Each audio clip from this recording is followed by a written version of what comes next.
Hello नमस्कार दोस्तों।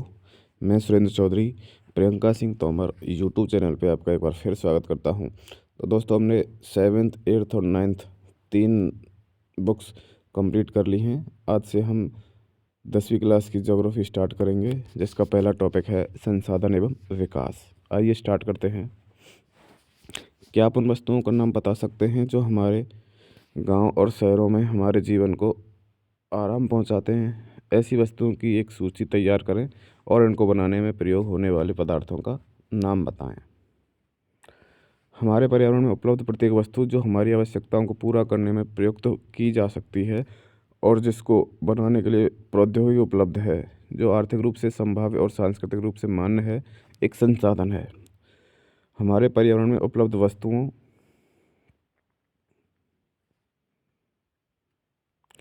की रूपांतरण प्रक्रिया प्रकृति, प्रौद्योगिकी और संस्थाओं के पारस्परिक क्रियात्मक संबंध में निहित है। मानव प्रौद्योगिकी द्वारा प्रकृति के साथ क्रिया करते हैं और अपने आर्थिक विकास की गति को तेज करने के लिए संस्थाओं का निर्माण करते हैं। क्या आप भी अन्य बहुत से लोगों की तरह संसाधनों को प्राकृतिक उपहार समझते हैं? ऐसा नहीं है। संसाधन मानवीय क्रियाओं का परिणाम है। मानव स्वयं संसाधनों का महत्वपूर्ण हिस्सा है। वे पर्यावरण में पाए जाने वाले पदार्थों को संसाधनों में परिवर्तित करते हैं तथा उन्हें प्रयोग करते हैं। इन संसाधनों का वर्गीकरण निम्न प्रकार से किया जा सकता है। उत्पत्ति के आधार पर, पहला इसमें है जैव और अजैव। दूसरा है समाप्यता के आधार पर नवीकरण योग्य और अनवीकरण योग्य। तीसरा है स्वामित्व के आधार पर व्यक्तिगत, सामुदायिक, राष्ट्रीय और अंतर्राष्ट्रीय। विकास के स्तर के आधार पर संभावी, विकसित, भंडार और संचित कोष। ये डायग्राम में दर्शाए गए हैं संसाधनों का वर्गीकरण। संसाधनों के प्रकार। उत्पत्ति के आधार पर जैव संसाधन। इन संसाधनों की प्राप्ति जीवमंडल से होती है और इनमें जीवन व्याप्त है, जैसे मनुष्य, वनस्पति जात, प्राणी जात, मत्स्य जीवन, पशुधन आदि। अजैव संसाधन वे सारे संसाधन जो निर्जीव वस्तुओं से बने हैं अजैव संसाधन कहलाते हैं। उदाहरणार्थ चट्टानें और धातुएं। समाप्यता के आधार पर पहला है नवीकरण योग्य। वे संसाधन जिन्हें भौतिक, रासायनिक या यांत्रिक प्रक्रियाओं द्वारा नवीकृत या पुनः उत्पन्न किया जा सकता है, उन्हें नवीकरण योग्य अथवा पुनः निर्मित पूर्ति योग्य संसाधन कहा जाता है। उदाहरणार्थ सौर ऊर्जा, पवन ऊर्जा, जल, पवन व वन्य जीवन। इन संसाधनों को सतत अथवा प्रवाह संसाधनों में विभाजित किया गया है।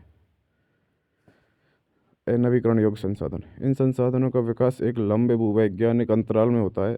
खनिज और जीवाश्म ईंधन इस प्रकार के संसाधनों के उदाहरण हैं। इनके बनने में लाखों वर्ष लग जाते हैं। इनमें से कुछ संसाधन जैसे धातुएं पुनः चक्रीय हैं और कुछ संसाधनों जैसे जीवाश्म ईंधन अचक्रीय हैं। वह एक बार के प्रयोग के साथ ही खत्म हो जाते हैं। स्वामित्व के आधार पर व्यक्तिगत संसाधन। संसाधन निजी व्यक्तियों के स्वामित्व में भी होते हैं। बहुत से किसानों के पास सरकार द्वारा आवंटित भूमि होती है, जिसके बदले में वे सरकार को लगान चुकाते हैं। गांव में बहुत से लोग भूमि के स्वामी भी होते हैं और बहुत से लोग भूमिहीन होते हैं। शहरों में लोग भूखंड, घरों व अन्य जायदाद के मालिक होते हैं। बाग, चारागाह, तालाब और कुओं का जल आदि संसाधनों के निजी स्वामित्व के कुछ उदाहरण हैं। अपने परिवार के संसाधनों की एक सूची तैयार कीजिए। सामुदायिक स्वामित्व वाले संसाधन।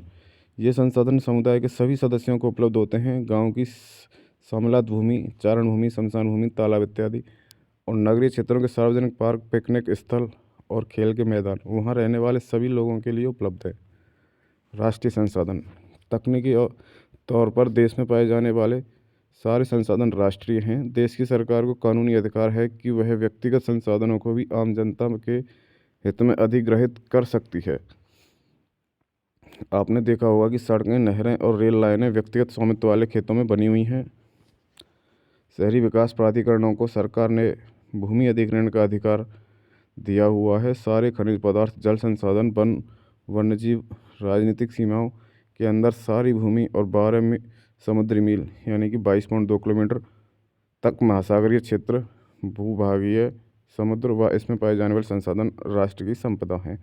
अंतर्राष्ट्रीय संसाधन। कुछ अंतर्राष्ट्रीय संस्थाएं संसाधन को नियंत्रित करती हैं। तटरेखा से 200 समुद्री मील की दूरी, अपवर्तक आर्थिक क्षेत्र से परे खुले महासागरीय संसाधनों पर किसी देश का अधिकार नहीं है। इन संसाधनों को अंतर्राष्ट्रीय संस्थाओं की सहमति के बिना उपयोग में नहीं लिया जा सकता। क्या आप जानते हैं कि भारत के पास अपवर्तक आर्थिक क्षेत्र से दूर हिंद महासागर की तलहटी में मैंगनीज ग्रंथियों का खनन करने का अधिकार है। कुछ अन्य अंतर्राष्ट्रीय संसाधनों की पहचान करें। विकास के स्तर के आधार पर संभावी संसाधन। यह वे संसाधन हैं जो किसी प्रदेश में विद्यमान होते हैं परंतु इनका उपयोग नहीं किया गया है। उदाहरण के तौर पर भारत के पश्चिम भाग, विशेषकर राजस्थान और गुजरात में पवन और सौर ऊर्जा संसाधनों की अपार संभावना है परंतु इनका सही ढंग से विकास नहीं हुआ है। विकसित संसाधन। वे संसाधन जिनका सर्वेक्षण किया जा चुका है और उनके उपयोग की गुणवत्ता और मात्रा निर्धारित की जा चुकी है, विकसित संसाधन कहलाते हैं। संसाधन का विकास प्रौद्योगिकी और उनकी संभाव्यता के स्तर पर निर्भर करता है। भंडार। पर्याप्त पर्यावरण में उपलब्ध वे पदार्थ जो मानव की आवश्यकताओं की पूर्ति कर सकते हैं परंतु उपयुक्त प्रौद्योगिकी के अभाव में उसकी पहुंच से बाहर हैं, भंडार में शामिल हैं।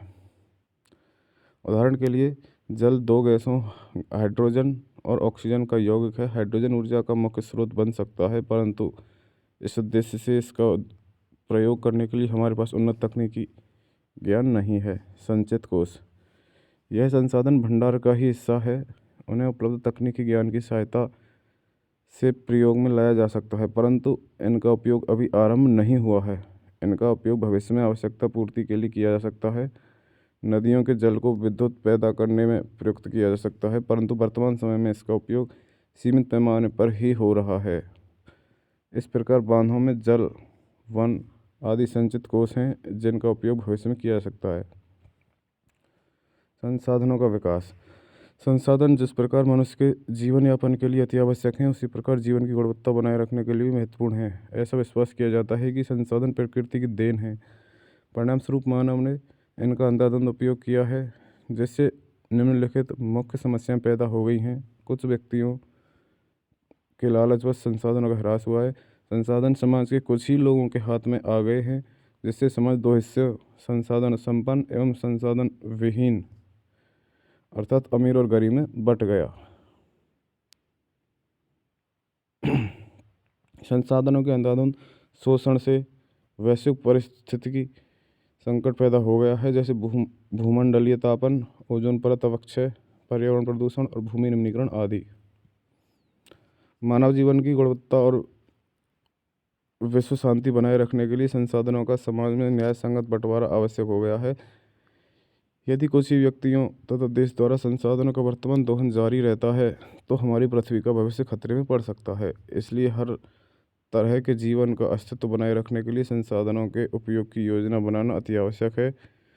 सतत अस्तित्व सही अर्थ में सतत पोषणीय विकास का ही एक हिस्सा है। सतत पोषणीय विकास। सतत पोषणीय आर्थिक विकास का अर्थ है कि विकास पर्यावरण को बिना नुकसान पहुंचाए हो और वर्तमान विकास की प्रक्रिया भविष्य की पीढ़ियों की आवश्यकता की अवहेलना ना करे।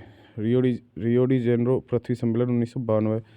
जून 1992 में 100 से अधिक राष्ट्राध्यक्ष ब्राज़ील के शहर रियो डी जेनेरो में प्रथम अंतर्राष्ट्रीय पृथ्वी सम्मेलन में एकत्रित हुए। सम्मेलन का आयोजन विश्व स्तर पर उभरते पर्यावरण संरक्षण और सामाजिक आर्थिक विकास की संभावनाओं का हल ढूंढने के लिए किया गया था।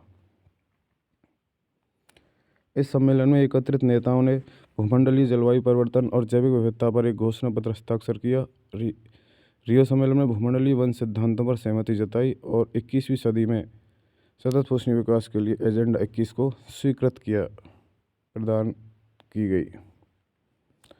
एजेंडा 21 यह एक घोषणा है जिससे 1992 में ब्राज़ील के शहर रियो डी जेनेरो के संयुक्त राष्ट्र पर्यावरणीय और विकास सम्मेलन के तत्वाधान में राष्ट्राध्यक्ष द्वारा स्वीकृत किया गया। इसका उद्देश्य भूमंडलीय सतत पोषणीय विकास हासिल करना है।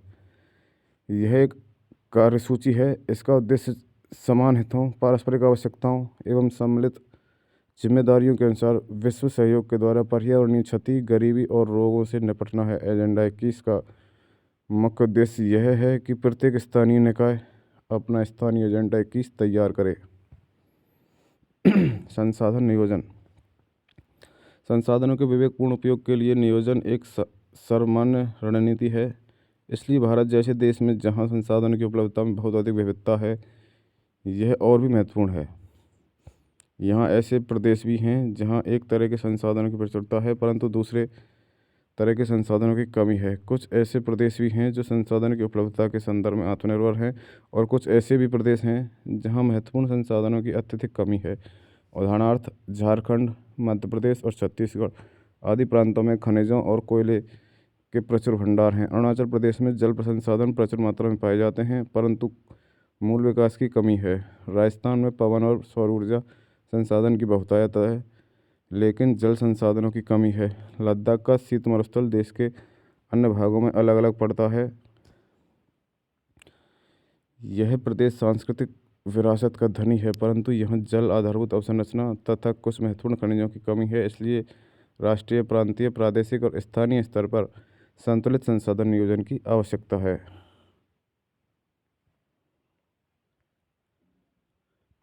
भारत में संसाधन नियोजन। संसाधन नियोजन एक जटिल प्रक्रिया है जिसमें निम्नलिखित सोपान हैं। पहला है देश के विभिन्न प्रदेशों में संसाधनों की पहचान कर उनकी तालिका बनाना। इस कार्य में क्षेत्रीय सर्वेक्षण, मानचित्र बनाना और संसाधनों का गुणात्मक एवं मात्रात्मक अनुमान लगाना एवं मापन करना। दूसरा है संसाधन विकास योजनाएं लागू करने के लिए उपयुक्त प्रौद्योगिकी, कौशल और संस्थागत नियोजन ढांचा तैयार करना। दूसरा है संसाधन विकास योजना और राष्ट्रीय विकास योजना में समन्वय स्थापित करना। स्वाधीनता के बाद भारत में संसाधन नियोजन के उद्देश्य की पूर्ति के लिए प्रथम पंचवर्षीय योजना से ही प्रयास किए गए। किसी क्षेत्र के विकास के लिए संसाधनों की उपलब्धता एक आवश्यक शर्त है परंतु प्रौद्योगिकी और संस्थाओं में तदनुरूपी परिवर्तनों के अभाव में मानव संसाधनों की उपलब्धता से ही विकास संभव नहीं है। देश में बहुत से क्षेत्र हैं जो संसाधन समृद्ध होते हुए भी आर्थिक रूप से पिछड़े प्रदेशों की गिनती में आते हैं। इसके विपरीत कुछ ऐसे प्रदेश भी हैं जो संसाधनों की कमी होते हुए भी आर्थिक रूप से अविकसित हैं। क्या आप संसाधन संपन्न परंतु आर्थिक रूप से पिछड़े और संसाधन विहीन परंतु आर्थिक रूप से विकसित प्रदेशों के नाम बता सकते हैं? ऐसी परिस्थिति होने के कारण बताएं। उपनिवेशन का इतिहास हमें बताता है कि उपनिवेशों में संसाधन संपन्न प्रदेश विदेशी आक्रमणकारियों के लिए मुख्य आकर्षण रहे हैं। उपनिवेशकारी देशों ने बेहतर प्रौद्योगिकी के सारे उपनिवेशों के संसाधनों का शोषण किया तथा उन पर अपना आधिपत्य स्थापित किया। अतः संसाधन किसी प्रदेश के विकास में तभी योगदान दे सकते हैं जब वहाँ उपयुक्त प्रौद्योगिकी विकास और संस्थागत परिवर्तन किए जाएं। उपनिवेशन के विभिन्न चरणों में भारत ने इन सब का अनुभव किया है। अतः भारत में विभिन्न विकास सामान्यतः तथा संसाधन विकास लोगों के मुख्यतः संसाधन की उपलब्धता पर ही आधारित नहीं था बल्कि इसमें प्रौद्योगिकी, मानव संसाधन की गुणवत्ता और ऐतिहासिक अनुभव का भी योगदान रहा है। संसाधनों का संरक्षण। संसाधन किसी भी तरह के विकास में महत्वपूर्ण भूमिका निभाते हैं परंतु संसाधनों का विवेकहीन उपयोग, उपभोग और अति उपयोग के कारण कई सामाजिक, आर्थिक और पर्यावरणीय समस्याएं पैदा हो सकती हैं। इन समस्याओं से बचाव के लिए विभिन्न स्तरों पर संसाधनों का संरक्षण आवश्यक है। भूतकाल से ही संसाधनों का संरक्षण बहुत से नेताओं और चिंतकों के लिए चिंता का विषय रहा है। उदाहरणार्थ गांधी जी ने संसाधनों के संरक्षण पर अपनी चिंता इन शब्दों में व्यक्त की है। हमारे पास हर व्यक्ति की आवश्यकता पूर्ति के लिए बहुत कुछ है लेकिन किसी के लालच की संतुष्टि के लिए नहीं। अर्थात हमारे पास पेट भरने के लिए बहुत है लेकिन पेट ही भरने के लिए नहीं। उनके अनुसार विश्व स्तर पर संसाधन ह्रास के लिए लालची और स्वार्थी व्यक्ति तथा आधुनिक प्रौद्योगिकी की शोषणात्मक प्रवृत्ति जिम्मेदार है। वे अत्यधिक उत्पादन के विरुद्ध थे और इसके स्थान पर अधिक बड़े जन समुदाय द्वारा उत्पादन के पक्षधर थे। अंतर्राष्ट्रीय स्तर पर व्यवस्थित तरीके से संसाधन संरक्षण की वकालत 1968 में क्लब ऑफ रोम ने की। तत्पश्चात 1974 में सुमेसर ने अपनी पुस्तक स्माइल इज़ ब्यूटीफुल में इस विषय पर गांधी जी के दर्शन की एक बार फिर से पुनरावृत्ति की। 1987 में पुट्सलैंड आयोग रिपोर्ट द्वारा वैश्विक स्तर पर संसाधन संरक्षण के मूलाधार योगदान किया। इस रिपोर्ट में सतत पोषणीय विकास की संकल्पना प्रस्तुत की और संसाधन संरक्षण की वकालत की। यह रिपोर्ट बाद में हमारा साझा भविष्य शीर्षक के पुस्तक के रूप में प्रकाशित हुई। इस संदर्भ में एक और महत्वपूर्ण योगदान रियो डी जेनेरो ब्राज़ील में 1992 में आयोजित पृथ्वी सम्मेलन द्वारा किया गया। भू संसाधन। हम भूमि पर रहते हैं, इसी पर अनेकों आर्थिक क्रियाकलाप करते हैं और विभिन्न रूपों में इसका उपयोग करते हैं। अतः भूमि एक बहुत महत्वपूर्ण प्राकृतिक संसाधन है। प्राकृतिक वनस्पति, वन्य जीवन, मानव जीवन, आर्थिक क्रियाएं, परिवहन तथा संचार व्यवस्थाएं भूमि पर ही आधारित हैं। परंतु भूमि एक सीमित संसाधन है, इसलिए उपलब्ध भूमि का विभिन्न उद्देश्यों के लिए उपयोग सावधानी और योजनाबद्ध तरीके से होना चाहिए। भारत में भूमि पर विभिन्न प्रकार की भू आकृतियाँ जैसे पर्वत, पठार, मैदान और द्वीप पाए जाते हैं। लगभग 43% भू क्षेत्र मैदान हैं, जो कृषि और उद्योग के विकास के लिए सुविधाजनक हैं। पर्वत पूरे भू क्षेत्र के 30% भाग पर विस्तृत हैं। वे कुछ बारहमासी नदियों के प्रवाह को सुनिश्चित करते हैं। पर्यटन विकास के लिए अनुकूल परिस्थितियां प्रदान करता है और पारिस्थितिकी के लिए महत्वपूर्ण है। देश के क्षेत्रफल का लगभग 27% हिस्सा पठारी क्षेत्र है। इस क्षेत्र में खनिजों, जीवाश्म ईंधन और वनों का अपार संचय कोष है।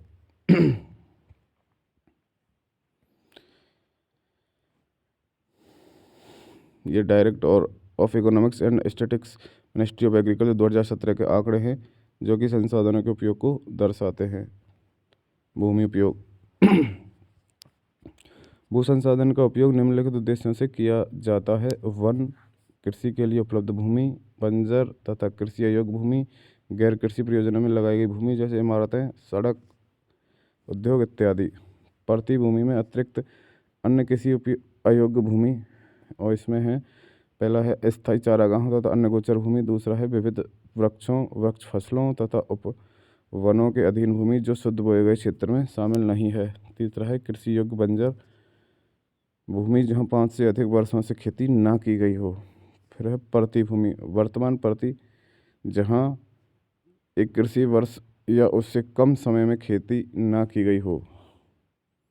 दूसरा है वर्तमान प्रतिभूमि के अतिरिक्त अन्य प्रतिभूमि या पुरातन प्रति, जहां 1 से 5 कृषि वर्ष में खेती ना की गई हो। शुद्ध निवल या बोए गए क्षेत्र, एक कृषि वर्ष में एक बार से अधिक बोए गए क्षेत्र को शुद्ध या निवल बोए गए क्षेत्र में जोड़ दिया जाए तो वह सकल कृषि क्षेत्र कहलाता है। भारत में भूउपयोग प्रारूप। भूउपयोग को निर्धारित करने वाले तत्वों में भौतिक कारक जैसे भू-आकृति, जलवायु और मृदा के प्रकार तथा मानवीय कारक जैसे जनसंख्या घनत्व, प्रौद्योगिकी क्षमता, सांस्कृतिक और परंपरा इत्यादि शामिल हैं।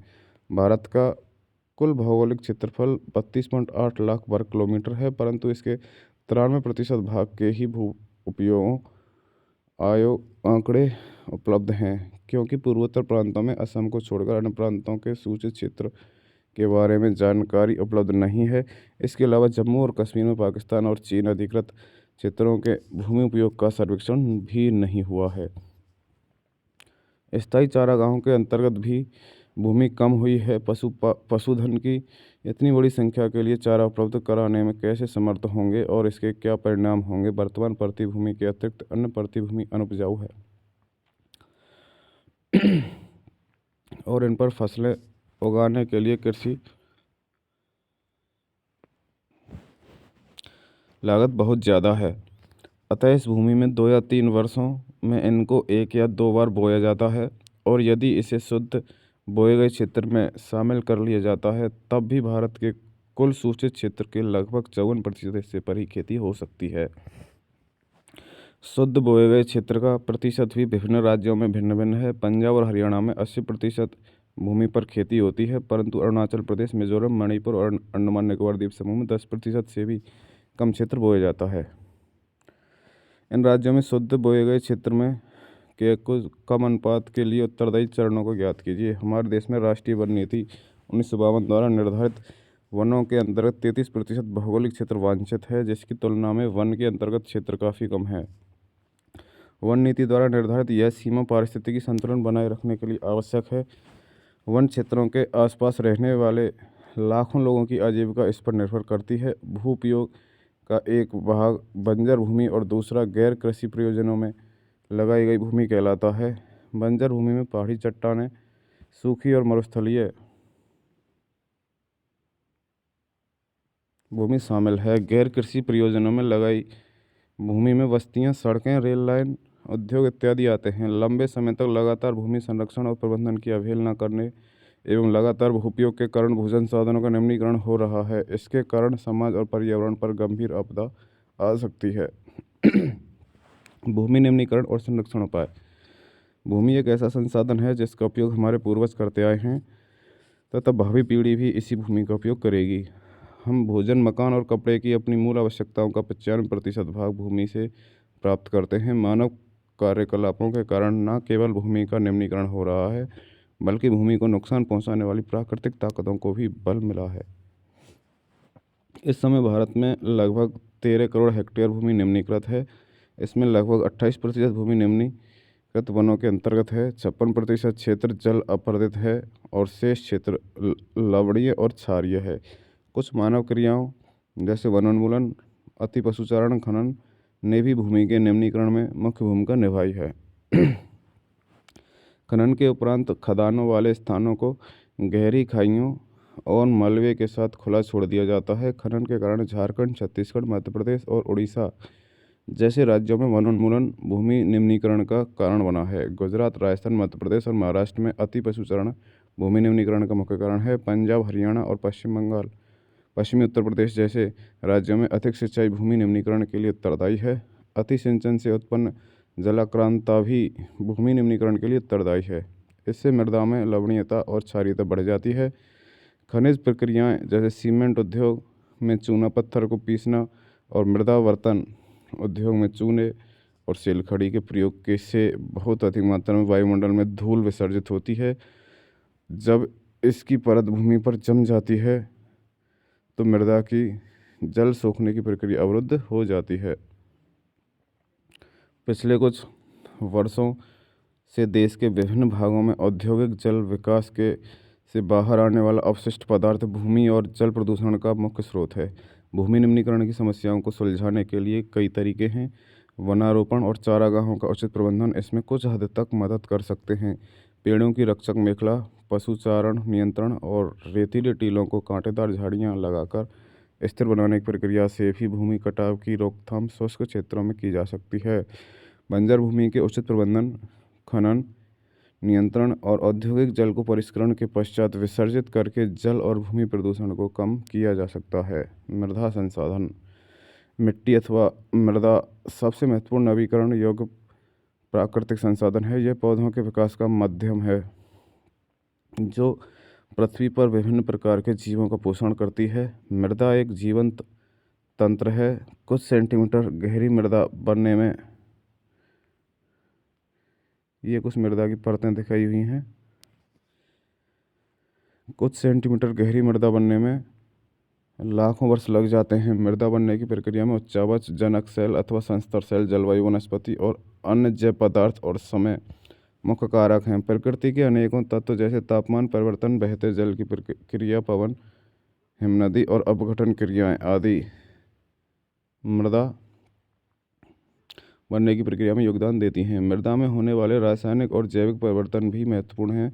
मृदा जैव, ह्यूमस और अजैव दोनों प्रकार से बनती है। मृदा बनने की प्रक्रिया को निर्धारित करने वाले तत्वों, उनके रंग, गहराई, गठन, आयु व रासायनिक और भौतिक गुणों के आधार पर भारत की मृदाओं के निम्नलिखित प्रकार हैं। मृदाओं का वर्गीकरण। भारत में अनेक प्रकार के उच्चावच, भू-आकृतियाँ, जलवायु और वनस्पतियाँ पाई जाती हैं। इस कारण अनेक प्रकार की मृदाएं विकसित हुई हैं। जलोढ़ मृदा। यह मृदा विस्तृत रूप से फैली हुई है और यह देश की महत्वपूर्ण मृदा है। वास्तव में संपूर्ण उत्तरी मैदान जलोढ़ मृदा से बना है। यह मृदा हिमालय की 3 महत्वपूर्ण नदी तंत्रों सिंधु, गंगा और ब्रह्मपुत्र नदियों द्वारा लाए गए निक्षेपों से बनी है। एक सक्रिय गलियारे के द्वारा ये मृदाएं राजस्थान और गुजरात तक फैली हैं। पूर्वी तटीय मैदान विशेषकर महानदी, गोदावरी, कृष्णा और कावेरी नदियों के डेल्टे भी जलोढ़ मृदा से बने हैं। जलोढ़ मृदा में रेत, सिल्ट और मृत्तिका के विभिन्न अनुपात पाए जाते हैं। जैसे हम नदी के मुहाने से घाटी में ऊपर की ओर जाते हैं, मृदा के कणों का आकार बढ़ता जाता है। इसमें मृदाओं का कुछ वर्गीकरण दिखाया हुआ है। नदी घाटी के ऊपरी भाग में जैसे ढाल, भंग, के समीपेटी कण वाली मृदाएं पाई जाती हैं। ऐसी मृदाएं पर्वतों की तलहटी पर बने मैदानों जैसे द्वार, चो क्षेत्र और तराई में आमतौर पर पाई जाती हैं। कणों के आकार या घटकों के अलावा मृदाओं की पहचान उनकी आयु से भी होती है। आयु के आधार पर जलोढ़ मृदाएं दो प्रकार की होती हैं, पुराना जलोढ़ बांगर और नया जलोढ़ खादर। बांगर मृदा में कंकर ग्रंथियों की मात्रा ज़्यादा होती है। खादर मृदा में बांगर मृदा की तुलना में ज़्यादा महीन कण पाए जाते हैं। जलोढ़ मृदाएं बहुत उपजाऊ होती हैं। अधिकतर जलोढ़ मृदाएं पोटास, फास्फोरस और चूनायुक्त होती हैं, जो इनको गन्ने, चावल, गेहूँ और अन्य अनाजों और दलहन फसलों की खेती के लिए उपयुक्त बनती हैं। अधिक अनउपजाऊपन के कारण जलोढ़ मृदा वाले क्षेत्रों में गहन कृषि की जाती है और जहाँ जनसंख्या घनत्व भी अधिक है। सूखे क्षेत्रों की मृदाएं अधिक क्षारीय होती हैं। इन मृदाओं का सही उपचार और सिंचाई करके इनकी पैदावार बढ़ाई जा सकती है। काली मृदा, इन मृदाओं का रंग काला है और इन्हें रैगर मृदा भी कहा जाता है। काली मृदा कपास की खेती के लिए उचित समझी जाती है और काली कपास मृदा के नाम से भी जानी जाती है। यह माना जाता है कि जलवायु और जनक शैलों ने काली मृदा के बनने में महत्वपूर्ण योगदान दिया है। इस प्रकार की मृदाएं दक्कन पठार क्षेत्र में के उत्तरी पश्चिमी भागों में पाई जाती हैं और लावा जनक शैलों से बनती हैं। ये मृदाएं महाराष्ट्र, सौराष्ट्र, मालवा, मध्य प्रदेश और छत्तीसगढ़ के पठार पर पाई जाती हैं और दक्षिण पूर्वी दिशा में गोदावरी और कृष्णा नदियों की घाटियों तक फैली हैं। काली मृदा बहुत महीन कणों अर्थात मृत्तिका से बनी है। इसकी नमी धारण करने की क्षमता बहुत होती है। इसके अलावा ये मृदाएं कैल्शियम कार्बोनेट, मैग्नीशियम, पोटास और चूने जैसे पौष्टिक तत्वों से परिपूर्ण होती हैं, परंतु इनमें फास्फोरस की मात्रा कम होती है।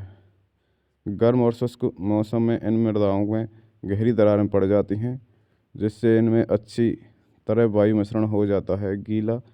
गीली होने पर ये मृदाएं चिपचिपी हो जाती हैं और इनको जोतना मुश्किल होता है, इसलिए इसकी जुताई मानसून प्रारंभ होने की पहली बौछार से ही शुरू कर दी जाती है।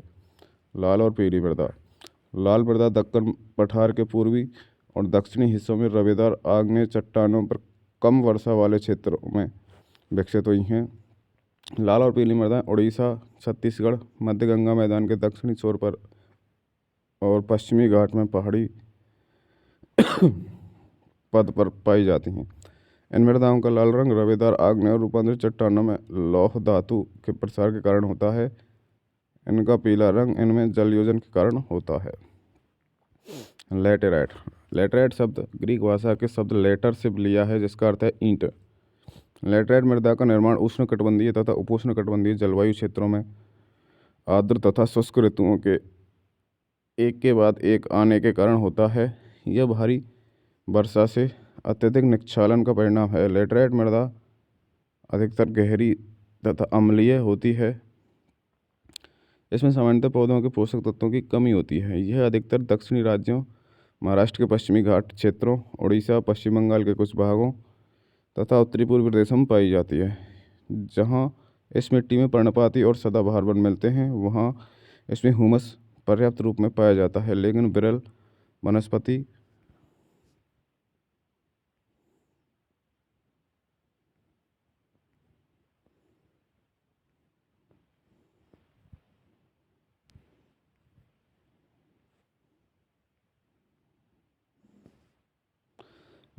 और अर्धशुष्क पर्यावरण में इसमें ह्यूमस की मात्रा कम पाई जाती है। इस जलभूमों पर उनकी स्थिति के अनुसार उनमें अपरदन तथा भूमि निम्नीकरण की संभावना होती है। मृदा संरक्षण की उचित तकनीक अपनाकर इन मृदाओं पर कर्नाटक, केरल और तमिलनाडु में चाय और कॉफ़ी उगाई जाती है। तमिलनाडु, आंध्र प्रदेश और केरल की लाल लैटेराइट मृदाएं काजू की फसल की अधिक उपयुक्त है। मरुस्थलीय मृदा, मरुस्थलीय मृदाओं का रंग लाल और भूरा होता है। ये मृदाएं आमतौर पर रेतीली और लवणीय होती हैं। कुछ क्षेत्रों में नमक की मात्रा इतनी अधिक है कि झीलों से जल वाष्पीकृत करके खाने का नमक भी बनाया जाता है। कुछ शुष्क जलवायु और उच्च तापमान के कारण जल वाष्पन दर अधिक है और मृदाओं में ह्यूमस और नमी की मात्रा कम होती है। मृदा की सतह के नीचे कैल्शियम की मात्रा बढ़ती चली जाती है और नीचे की परतों में चूने के कंकर की सतह पाई जाती है। इसके कारण मृदा में जल अंतः स्यंदन अवरुद्ध हो जाता है। इस मृदा को सही तरीके से संचित करके कृषि योग्य बनाया जा सकता है, जैसा कि पश्चिमी राजस्थान में हो रहा है। वन मृदा, ये मृदाएं आमतौर पर पहाड़ी और पर्वतीय क्षेत्रों में पाई जाती हैं। यहाँ पर्याप्त वर्षा वन उपलब्ध है। इन मृदाओं के गठन में पर्वतीय पर्यावरण के अनुसार बदलाव आता है। नदी घाटियों में ये मृदाएं दोमट और सिल्टदार होती हैं, परंतु पूर्वी ढालों पर इनका गठन मोटे कणों का होता है।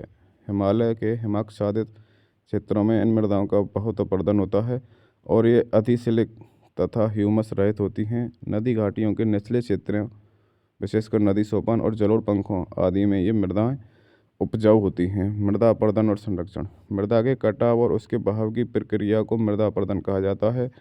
मृदा के बनने और अपर्दन की क्रियाएं आमतौर पर साथ साथ चलती हैं और दोनों में संतुलन होता है, परंतु मानवीय क्रियाओं जैसे वनोन्मूलन, अति पशुचारण, निर्माण और खनन इत्यादि से कई बार यह संतुलन भंग हो जाता है तथा प्राकृतिक तत्व जैसे पवन, हिमनदी और जल मृदा अपर्दन करते हैं। बहता जल मृत्तिका युक्त मृदाओं को काटते हुए गहरी वाहिकाएं बनाता है, जिन्हें अवनायिकाएं कहते हैं। ऐसी भूमि जोतने योग्य नहीं रहती और उसे उत्कात भूमि कहते हैं। चंबल बेसिन में ऐसी भूमि को खड्ड भूमि कहते हैं। कई बार जल विस्तृत क्षेत्र को ढके हुए ढाल के साथ नीचे की ओर बहता है। ऐसी स्थिति में क्षेत्र की ऊपरी मृदा घुलकर जल के साथ बह जाती है। इसे चादर अपर्दन कहा जाता है। पवन द्वारा मैदान अथवा ढालू क्षेत्र से मृदा को उड़ा ले जाने की प्रक्रिया को पवन अपर्दन कहा जाता है। कृषि के गलत तरीकों से भी मृदा अपर्दन होता है। गलत ढंग से हल चलाने, जैसे ढाल पर ऊपर से नीचे की ओर हल चलाने वाहिकाएं बन जाती हैं, जिसके अंदर से बहता पानी आसानी से मृदा का कटाव करता है। ढाल वाली भूमि पर समोच्च रेखाओं के समानांतर हल चलाने से ढाल के साथ जल बहाव की गति घटती है। इसे समोच्च जुताई कहा जाता है। ढाल वाली भूमि पर सोपान बनाए जा सकते हैं। सोपान कृषि अपर्दन को नियंत्रण करती है। पश्चिमी और मध्य हिमालय में सोपान अथवा सीढ़ीदार कृषि काफ़ी विकसित है। इसे बड़े खेतों को पट्टियों में बांटा जाता है। फसलों के बीच में घास की पट्टियाँ उगाई जाती हैं। ये पवन द्वारा जनित बल को कमज़ोर करती हैं। इस तरीके को पट्टी कृषि कहते हैं। पेड़ों को कतारों में लगाकर रक्षक मेखला बनाना भी पवनों की गति कम करता है। इन रक्षक पट्टियों का पश्चिमी राजस्थान में रेत के टीलों के स्थायीकरण में महत्वपूर्ण योगदान है।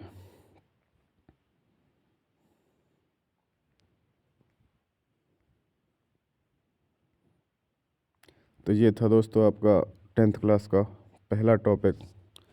वीडियो आपको अगर हेल्पफुल लग रहे हो तो हमारे चैनल को सब्सक्राइब करना ना भूलें और हमारे साथ अपने अनुभव शेयर ज़रूर करें। Thank you.